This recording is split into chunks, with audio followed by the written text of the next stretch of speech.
Hello everyone, what is going on? Raven here. Welcome back to the channel. Today we have another crime video for you all today. Now this involves the horrible murder of Elizabeth Olten. If you do not know who Elizabeth Olten was, she was a 9-year-old girl who was actually murdered by the teenage neighbor. And this actually happened in 2009, so it's just over 10 years ago. Kind of sad to think about, don't you think? Now, this was located in St. Martin's, Missouri, the United States. And this is the history. So, Elizabeth Olten, 9 years old, lived 4 houses down from Bustamante. Now, Bustamante had younger siblings. Okay, she had her younger sister, and she had twin brothers as well. Now, on October 21st, the night of the event, this is right before Halloween, Alyssa convinced her younger sister to go get Elizabeth and bring her to the forest by their homes to hang out. Now, it is said that I do believe that she hung out for a little bit, and rumor is that poor Elizabeth got stuck in like a bush and asked for help to get out. I don't know how true that is, but either way, this whole story is very sad. It is also said that Alyssa actually told her younger sister, like, hey, I'm going to walk her home. She'll be safe. Well, this is where things go horribly wrong. Alyssa strangled Olten, slit her throat, stabbed her 8 times in the chest, according to my notes here, when I'm able to find. And she then decided to bury poor Elizabeth's body in a grave that she dug 5 days before in the woods behind her house and covered the grave with leaves. Little side note, actually a little rumor side note, is that she actually dug 2 graves and she intended to use that for her siblings. I do not know if that is true or not. That is just something I'm just going to say is rumor. There's no proof to it. It's just something I've heard other people mention when they mention this case as well. So, here's another look at Alyssa Bustamante's family. Her grandparents had custody of her and her younger siblings. That occurred in the year 2002. It is said that her mother, named Michelle, had addiction issues, and her father, Caesar, was serving time in prison. Now, I am not sure what for. I haven't really been able to look much into him as of this point. It might have been drugs or something like that. I don't know for sure. Don't quote me. Now, it is said that around the year 2007, which is 2 years before this happened, friends of Alyssa started noticing changes in her behaviors and in her mindset, in her attitude, things like that. She was also hospitalized after she tried to commit suicide. Now, she also had online profiles, and she listed, get this, listed cutting as a hobby, because that makes sense. Now, fast forward a bit to the murder. After the murder, Alyssa, wrote in her journal, she said, I just effing killed someone. I strangled them, slit their throat, and stabbed them. Now they are dead. I don't know how to feel at the moment. It was amazing. As soon as you get over that, oh my god, I can't do this feeling, it's pretty enjoyable. Kind of nervous and shaky right now, though. Okay, I gotta go to church now. LOL. That is horrifying to hear or to read, to whatever. Like, the fact that a 15-year-old thought that it was enjoyable, that's horrible.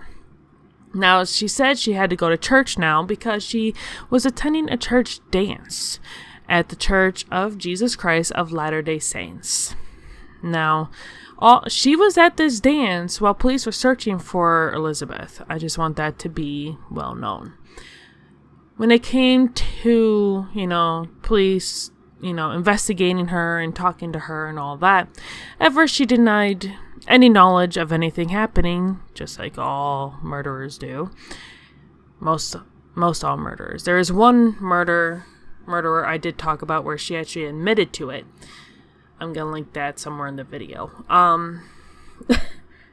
But then her story started to change, And once she found out that the police had her diary, it was all over, because she thought that just by crossing that out, she wouldn't have to worry about it, that it'd be gone forever. Oh, that's not how this works. No.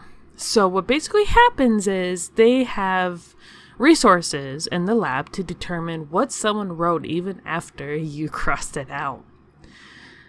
She knew she was done with.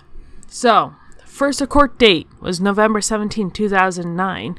She pled not guilty, was indicted on first-degree murder and armed criminal action due to using a knife.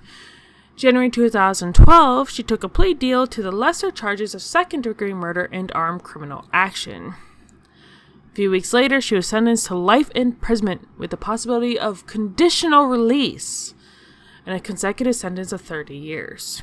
She tried to appeal this. It was denied in March of 2014.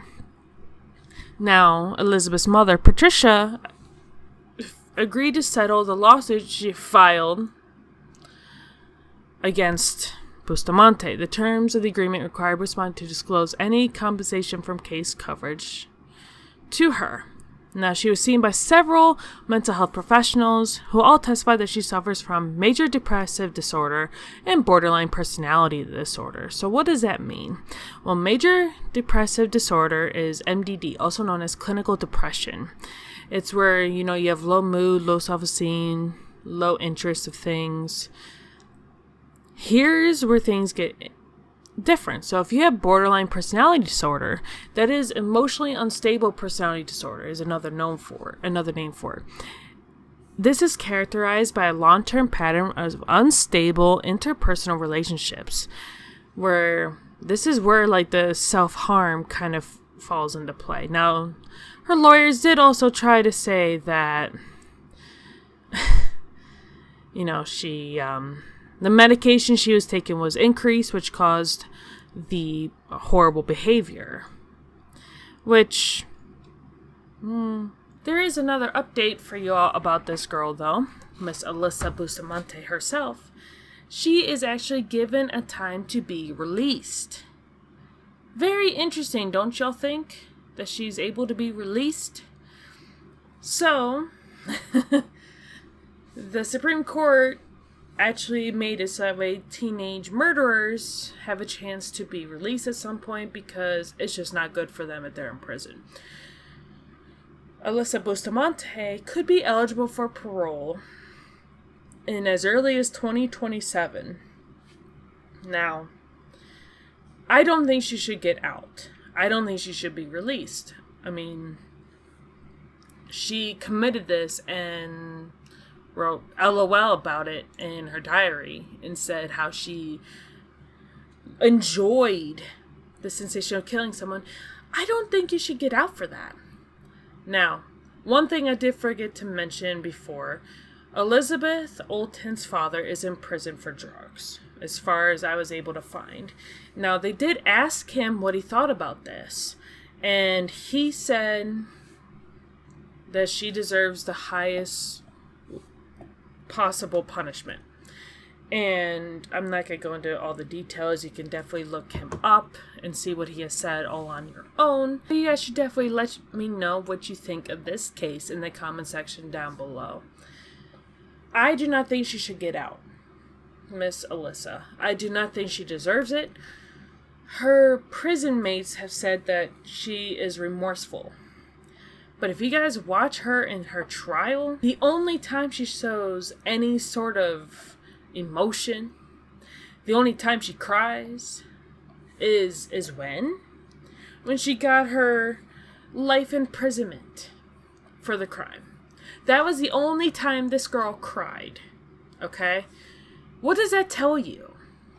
Don't you think any normal human being that gets life imprisonment is gonna do more than...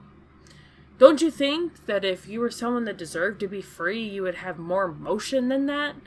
You'd be crying throughout the whole trial. You'd be doing all these things, trying to prove your innocence, or trying to not be a crazy person.